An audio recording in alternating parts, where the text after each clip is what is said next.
अज का पवित्र दिहाड़ा संपूर्णता दिवस के रूप में सारे ही स्थानों पर मनाया जा रहा है। इत्थे आपां भी श्री अखंड पाठ साहिब आरंभ करके गुरु प्यारो अमृत वेले भोग पाए। तो अज के दिन धन धन श्री गुरु ग्रंथ साहिब महाराज जी की संपूर्णता हो गई सी। आरंभता किवें हुई, गल किवें चली। कहते एक दिन सिख संगतां ने बेनती की 10वें पातशाह जी नूं, महाराज आप जी नूं पहला भी बेनती की सी कि कृपा करके सानू इस पवित्र गुरबाणी के अर्थ दस दिओ। तो आप जी ने कहा सीगा कोई गल नहीं, पहले समय दे विच तुहानू पवित्र बाणी के अर्थ दस देवांगे, समझा देवांगे। ते अज महाराज कृपा करो, हुण तुसीं सानू समझाउणे करो। ते धन गुरु गोबिंद सिंह महाराज जी कहन लगे फिर इदां करो, तुसीं जाओ धीर मलिए कोल करतारपुर, क्योंकि नौवें पातशाह वेले बाबे बकाले आके बन गए सी आपे गुरु। ते जिहड़ा गुरु ग्रंथ साहिब महाराज जी का सरोप 5वें पातशाह लिखिया सीगा वो धीर मलीए ने सांभ लिया सी। और जाओ उन्हां दे कोलों वो सरूप लैके आओ गुरबाणी का, ते फिर आपां तुहानूं उस बाणी दे अर्थ करके सुना देंगे। तो दमदमा साहिब तलवंडी विराजमान है मेरे प्रीतम। 25 सिंघां दा जथा भेजिया गुरु ग्रंथ साहिब जी का सरूप लियाउण वास्ते बाबे धीरमल तो करतारपुर तो। जब धीरमल दे कोल गुरु प्यारो सिंह गए श्री ग्रंथ साहिब जी का सरूप लैण वास्ते, अगों धीरमल कहना तो साडे बाबियां दा, साडे गुरुआं दा। सिंघां ने कहा भी वो भी सोडे साडे की हुंदे, वो भी गुरु है, सोडे भी है साडे भी है। 5वें भी साडे गुरु सीगे, सोडे भी सी। को सतनाम सब दे गुरु है, गुरु सब दा है, अकाल पुरख जिवें सब दा। सानू पवित्र स्वरूप चाहिदा, बीड़ चाहिदी है गुरु ग्रंथ साहिब जी दी। संगतां नूं सतगुरु 10वें पातशाह जी ने अर्थ सुनाउणे, असीं बाणी दे अर्थ सुनने आ उन्हां दे कोल। तां धीरमल वर्गे कहन लगे जी वो गुरु है तो आपदा आपे लिख ले, मैं नहीं दिंदा। को सतनाम श्री कहना जी वो गुरु ने तो आपदा आपे लिख लेना वा। तो जथे ना उन्होंने स्वरूप दिता तो जथा खाली वापस आ गया। 10वें पातशाह जी ने पूछया भी हाँ भाई की कहना, कहते जी उन्होंने आपां नूं बीड़ दिती नहीं, स्वरूप दिता नहीं। गलबात की हुई? कहते असी कहा सीगा जी वो भी असी अर्थ सुनने हैं, गुरबाणी सानू स्वरूप दे दे। वो कहता ये साडे बाबियां दा, साडे वड्डियां ने लिखिया होया, क्योंकि अगे सरीका हो गया ना। 5वें पातशाह जी धीर मलिए ते अगे गुरु प्यारे 9वें पातशाह जी दे गुरु गोबिंद सिंह जी होए, ते पिछे 6वें पातशाह जी दे 5 पुत्र होए। इस करके हुण बकाले वाले धीरमल के अंदर तो हैगा सरीका कबीला, संसारी गल वेखदा है, पर गुरु दरगाही है, इनू कोई सरीका नहीं हुंदा, ये सब दा है। कोई सतनाम श्री महाराज वो कहता है कि साडे गुरुआं ने बनाया। असीं कहा भी वो भी छोटे ही आ, वो किहड़ा बगाने आ, सब दे हुंदे आ गुरु। वो कहता जी वो गुरु है तो आपदा आपे बना लैण, मैं नहीं दिंदा। कहते चल ठीक है।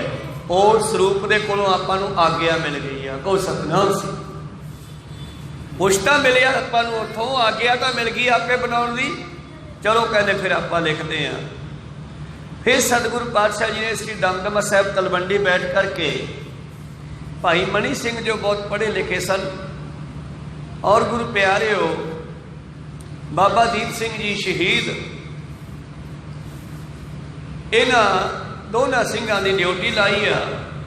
भाई मनी सिंह नूं लिखारी बनाया, बाबा दीप सिंह जी नूं सहायक लिखारी, भाव उन्होंने तैयारी करनी, शाही तैयारी करनी, कलमां तैयार करनियां, आदि आदि कागज तैयार करना।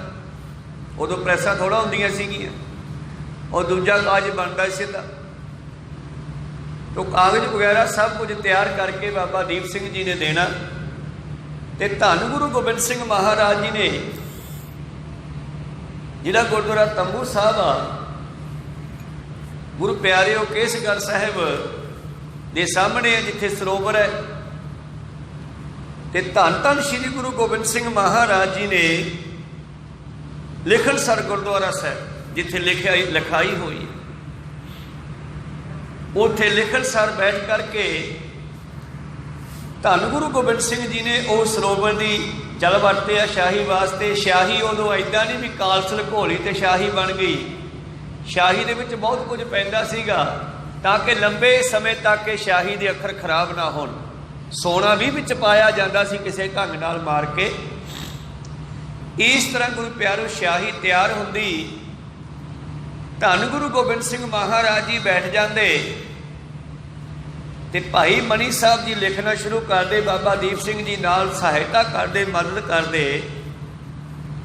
ਅੰਮ੍ਰਿਤ ਵੇਲੇ ਗੁਰਬਾਣੀ ਲਿਖੀ ਜਾਂਦੀ ਦਿਨ ਚੜ੍ਹਨ ਤੋਂ ਪਹਿਲਾਂ ਪਹਿਲਾਂ, ਉਦੋਂ ਸ਼ਾਂਤ ਮਾਹੌਲ ਹੁੰਦਾ ਨਾ। ਅੰਮ੍ਰਿਤ ਵੇਲੇ ਧੰਨ ਗੁਰੂ ਗੋਬਿੰਦ ਸਿੰਘ ਮਹਾਰਾਜ ਜੀ ਗੁਰਬਾਣੀ ਲਿਖਾਉਂਦੇ, ਔਰ ਜਿੰਨੀ ਗੁਰਬਾਣੀ ਅੰਮ੍ਰਿਤ ਵੇਲੇ ਲਿਖੀ ਜਾਂਦੀ ਉਸ ਦੇ ਸ਼ਾਮ ਨੂੰ ਅਰਥ ਹੁੰਦੇ।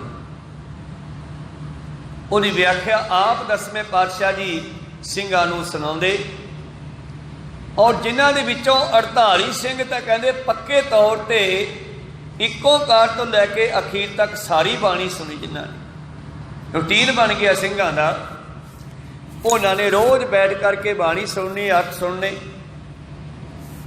ਹੌਲੀ ਹੌਲੀ ਕੀ ਹੋਇਆ, ਕੁਝ ਸਿੰਘ ਅਲੋਪ ਹੋਣੇ ਸ਼ੁਰੂ ਹੋ ਗਏ। ਸੁਣ ਸੁਣ ਕੇ ਸਿੰਘਾਂ ਨੇ ਪੁੱਛਣਾ, ਜੀ ਫਲਾਣੇ ਕਿੱਧਰ ਗਏ? ਕਹਿੰਦੇ ਉਹ ਚਲੇ ਗਏ। ਬਾਣੀ ਬਿਰਲੋ ਵਿਚਾਰ ਸੀ ਜੇ ਕੋ ਗੁਰਮੁਖ ਹੋਏ, ਇਹ ਬਾਣੀ ਮਹਾਂਪੁਰਖ ਕੀ ਨਿਜ ਕਰ ਵਾਸਾ ਹੋਏ। ਉਹ ਪਰਮੇਸ਼ਰ ਦੇ ਵਿੱਚ ਮਿਲ ਗਏ ਹਨ ਭਾਈ, ਚਲੇ ਗਏ। ਉਹ ਸਮਾਂ ਬਤੀਤ ਹੁੰਦਾ ਗਿਆ, ਜਿੱਥੇ ਉਹ ਸਾਰੀ ਬਾਣੀ ਕਰਤਾਰਪੁਰ ਵਾਲੀ ਬੀੜ ਜੋ 5ਵੇਂ ਪਾਤਸ਼ਾਹ ਨੇ ਲਿਖੀ ਆ, ਜੋ ਪਹਿਲੀ ਵਾਰ ਪ੍ਰਕਾਸ਼ ਕੀਤੀ ਗਈ ਸ੍ਰੀ ਹਰਿਮੰਦਰ ਸਾਹਿਬ ਵਿਖੇ, ਉਸ ਤੋਂ ਬਾਅਦ 6ਵੇਂ ਪਾਤਸ਼ਾਹ ਸਮੇਂ ਜੰਗਾਂ ਜੁੱਦਾਂ ਚੱਲ ਪਈਆਂ, ਤੇ ਫਿਰ ਉਸ ਬੀੜ ਦੀ ਸੰਭਾਲ ਇਹਨਾਂ ਬਕਾਲਾ ਸਾਹਿਬ ਵਾਲੇ ਧੀਰ ਮੱਲੀਆਂ ਕੋਲ ਆ ਗਈ। ਤਾਂ ਇਸ ਕਰਕੇ ਗੁਰੂ ਪਿਆਰਿਓ, ਉਸ ਪਵਿੱਤਰ ਸਰੂਪ ਨੂੰ ਜੋ ਕੁਝ ਉਸ ਵਿੱਚ ਲਿਖਿਆ ਸੀਗਾ, ਧੰਨ ਗੁਰੂ ਗੋਬਿੰਦ ਸਿੰਘ ਜੀ ਨੇ ਇੰਨ ਬਿੰਨ ਇੱਕ ਵੀ ਅੱਖਰ ਵੱਧ ਘੱਟ ਨਹੀਂ, ਉਹ ਸਭ ਕੁਝ ਲਿਖਵਾਉਣਾ ਕੀਤਾ। ਕਿਉਂਕਿ ਜੋ ਤੋਹਾ ਜੋਤ ਸਾਏ ਸਹਿਕਾਇਆ ਫਿਰ ਪਲਟੀ ਹੈ।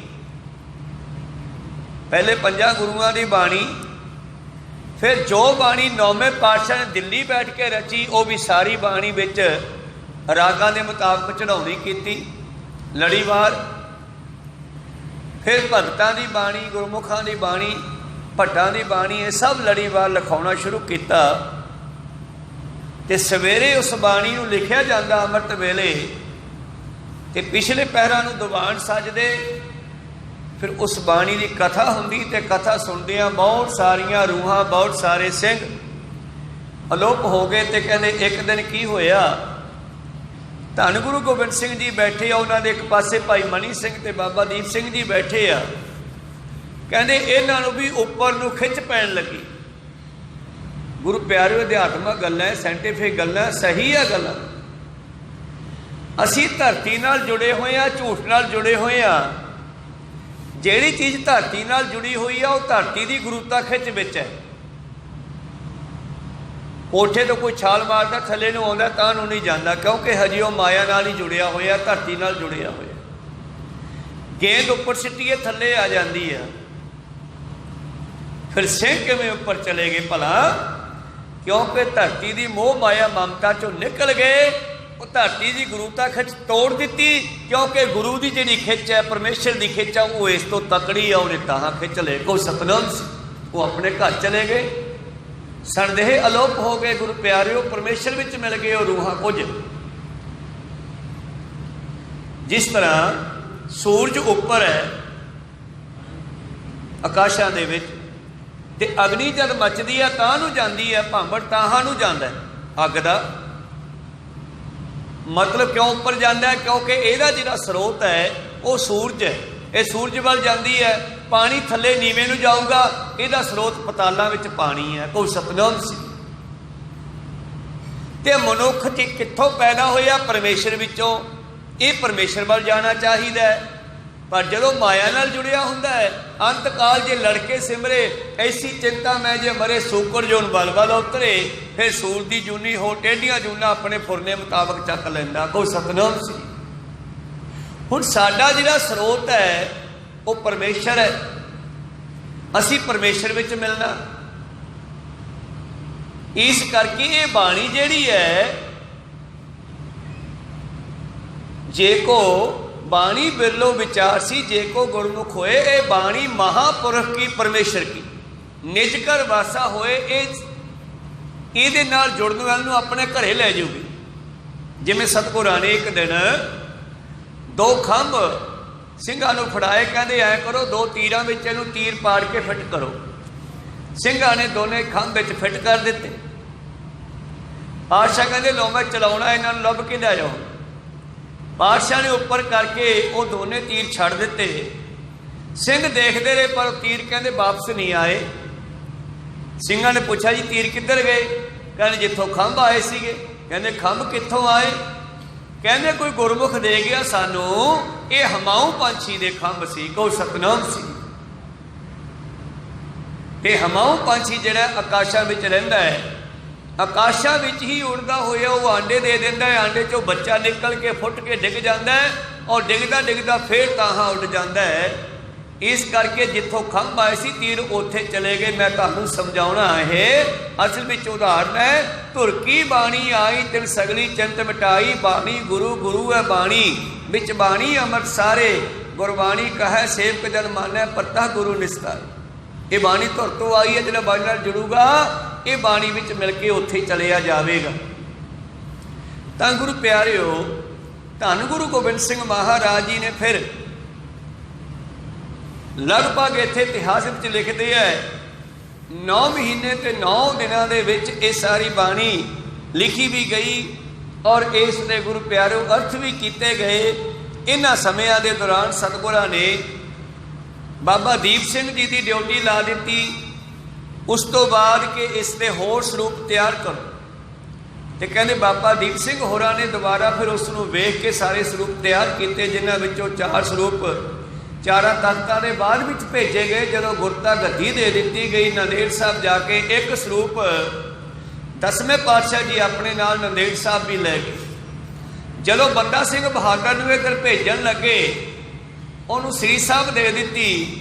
ਸਿੰਘਾਂ ਨੇ ਕਿਹਾ ਸ੍ਰੀ ਸਾਹਿਬ ਤਾਂ ਸਾਡੀ ਹੈ ਜੀ, ਤੁਸੀਂ ਸਾਧ ਨੂੰ ਕਿਵੇਂ ਦਿੰਦੇ ਹੋ? ਕਹਿੰਦੇ ਹੁਣੇ ਸਾਧ ਨਹੀਂ, ਆਪਣਾ ਸਿੰਘ। ਤੇ ਕਹਿੰਦੇ ਮਹਾਰਾਜ ਤੁਸੀਂ ਇਸ ਨੂੰ ਹੁਣ ਗੁਰੂ ਬਣਾਉਣ ਲੱਗੇ ਹੋ?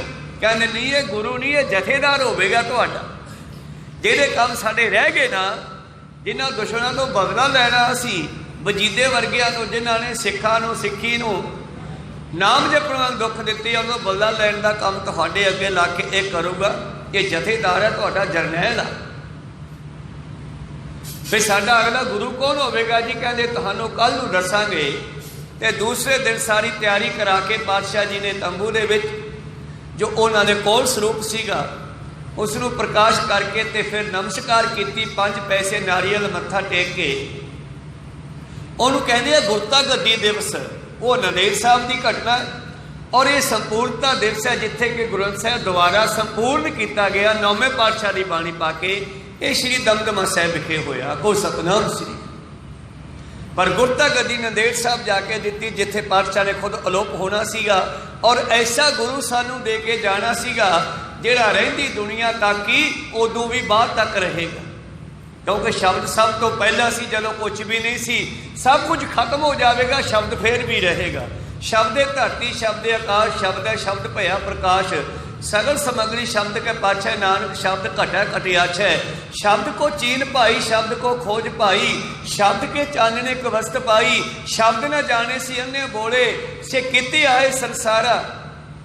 सिखो शब्द प्यारियो, जन्म मन की टेक, मुख उज्जवल सदा सुखी। नानक सिमर टेक, तुहाडा गुरु शब्द है। तो नांदेड़ साहब विखे फिर आ स्वरूप जो साडे सब दे कोल विराजमान है, आल वर्ल्ड दे विच विराजमान है। शब्द गुरु एक ऐसा गुरु है जिहड़ा इक्को समय सारे संसार च प्रकाश हुंदा है। को सतनाम, सारे संसार विच ज्ञान बख्शदा है। मेरा रूप ग्रंथ जी जान, इस मैं भेद न रंचक मान, जो मुझ बचन कान की चाहे, ग्रंथ विचार सुनो चित लाए।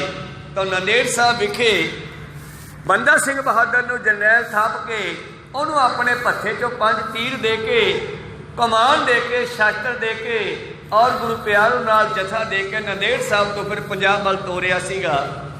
इस तरह उत्थे फिर दूसरे दिन गुरता गद्दी की रस्म हुई और 5 पैसे नारियल मत्था टेक के सतगुरु पातशाह जी ने मत्था टेकिया। गुरु ग्रंथ साहिब महाराज जी नूं सिखो आओ टेको मत्था।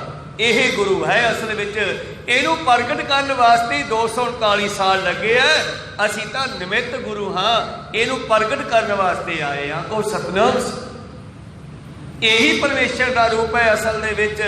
सब तो पहला ये सी, सब तो अखीर तक भी यही रहेगा, बाकी सब आउंदा जांदा रहेगा।